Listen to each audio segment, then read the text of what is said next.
పరిశుద్ధ గ్రంథము నుండి పాత నిబంధన గ్రంథము సంఖ్యాకాండము 31వ అధ్యాయము. మరియు యెహోవా, మిద్యానీయులు ఇశ్రాయేలీయులకు చేసిన హింసకు ప్రతిహింస చేయుడి. తర్వాత నీవు నీ స్వజనుల యొద్దకు చేర్చబడుదువని మోషేకు సెలవీయగా, మోషే ప్రజలతో, మీలో కొందరు యుద్ధసన్నద్ధులై మిద్యానీయుల మీదికి పోయి మిద్యానీయులకు యెహోవా విధించిన ప్రతిదండన చేయున్నట్లు ఇశ్రాయేలీల గోత్రములన్నింటిలోనూ ప్రతి గోత్రములో నుండి 1000 మందిని ఆ యుద్ధమునకు పంపవలెననెను. అట్లు గోత్రమొక్కంటికి 1000 మంది చొప్పున ఇశ్రాయేలీల సేనలలో నుండి 12,000 యుద్ధవీరులు ఏర్పరచబడగా, మోషే వారిని అనగా ప్రతి గోత్రము నుండి 1000 మందిని యాజకుడగు ఎలియాజరు కుమారుడైన ఫినెహాసును పంపెను. అతని చేతిలోని పరిశుద్ధమైన ఉపకరణములను ఊదుటకు బూరలను యుద్ధమునకు పంపెను. యెహోవా మోషేకు ఆజ్ఞాపించినట్లు వారు మిద్యానీయులతో యుద్ధము చేసి మగవారినందరినీ చంపిరి. చంపబడిన ఇతరులుగాక మిద్యాను రాజులను అనగా మిద్యాను 5 రాజులైన ఎవీని, రేకెమును, సూరును, హూరును, రేబను చంపిరి. బెయోరు కుమారుడైన బిలామును ఖడ్గముతో చంపిరి. అప్పుడు ఇశ్రాయేలీలు మిద్యాను స్త్రీలను వారి చిన్నపిల్లలను చెరపట్టుకొని వారి సమస్త పశువులను వారి గొర్రెమేకలన్నింటినీ వారికి కలిగినది యావత్తును దోచుకొనిరి. మరియు వారి నివాస పట్టణములన్నింటినీ వారి కోటలన్నింటినీ అగ్నిచేత కాల్చివేసిరి. వారు మనుషులనేమి పశువులనేమి సమస్తమైన కొల్ల సొమ్మును మిద్యానీయుల ఆస్తిని యావత్తును తీసుకొనిరి. తర్వాత వారు మోయాబు మైదానములలో యెరికో యొద్దనున్న యోర్దాను దగ్గర దిగియున్న దండులో మోషే యొద్దకును యాజకుడైన ఎలియాజరునొద్దకును ఇశ్రాయేలీల సమాజమునొద్దకును చెరపట్టబడిన వారిని అపహరణములను ఆ కొల్ల సొమ్మును తీసుకొని రాగా, మోషేయు యాజకుడైన ఎలియాజరును సమాజ ప్రధానులందరూ వారిని ఎదుర్కొనుటకు పాలెములో నుండి వెలుపలికి వెళ్ళిరి. అప్పుడు మోషే యుద్ధసేనలో నుండి వచ్చిన సహస్రాధిపతులను శతాధిపతులు నగు సేనానాయకుల మీద కోపపడెను.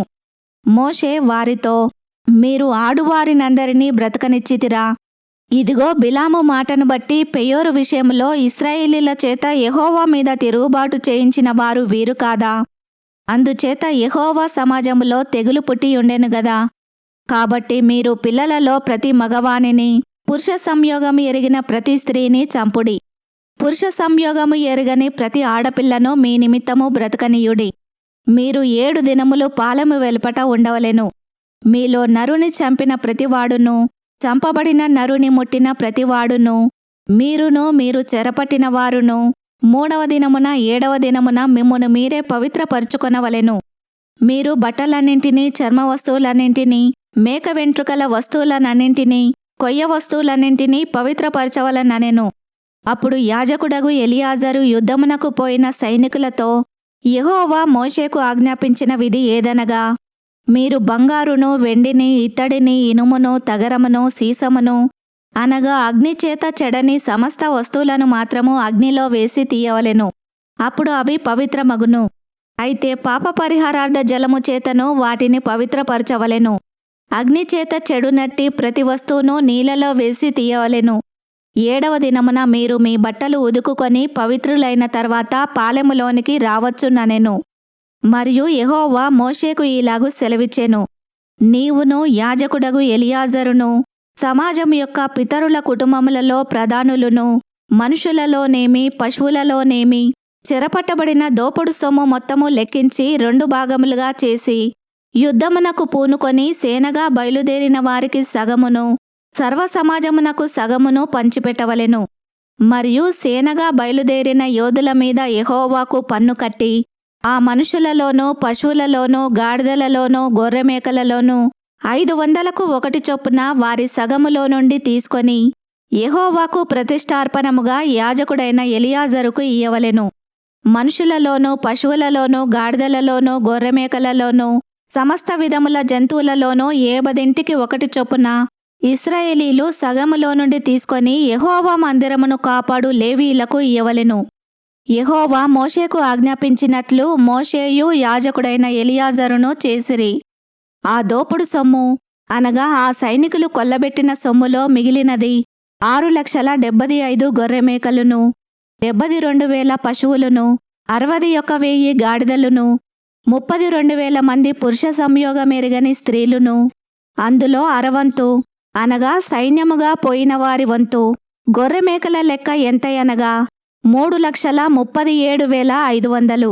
ఆ గొర్రెమేకలలో యెహోవాకు చెల్లవలసిన పన్ను 675. ఆ పశువులు 36,000, వాటిలో యెహోవా పన్ను 72. ఆ గాడిదలు 30,500, వాటిలో యెహోవా పన్ను 61. మనుషులు 16,000 మంది, వారిలో యెహోవా పన్ను 32. యెహోవా మోషేకు ఆజ్ఞాపించినట్లు మోషే పన్నును అనగా యెహోవాకు చెల్లవలసిన ప్రతిష్ఠార్పణమును యాజకుడైన ఎలియాజరునకిచ్చెను. సైనికుల యొద్ద మోషే తీసుకొని ఇశ్రాయేలీలకిచ్చిన సగము నుండి లేవీలకిచ్చెను.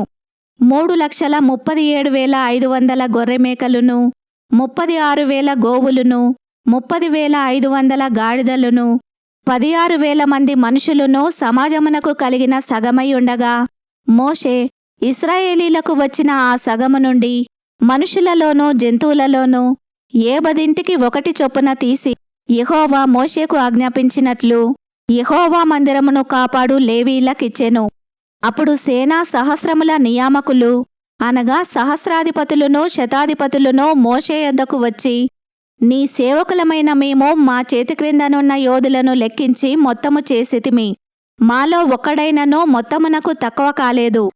కాబట్టి యెహోవా సన్నిధిని మా నిమిత్తము ప్రాయశ్చిత్తము కలుగునట్లు మేము మాలో ప్రతివానికిని దొరికిన బంగారు నగలను, గొలుసులను, కడియములను, ఉంగరములను, పోగులను, పతకములను యెహోవాకు అర్పణముగా తెచ్చియున్నామని చెప్పగా, మోషేయు యాజకుడైన ఎలియాజరు నగలుగా చేయబడిన ఆ బంగారును వారి యొద్ద తీసుకొనిరి.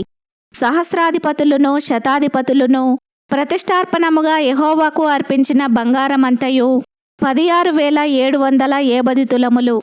ఆ సైనికులలో ప్రతివాడును తన మట్టుకు తాను కొల్లసొమ్ము తెచ్చుకొని ఉండెను.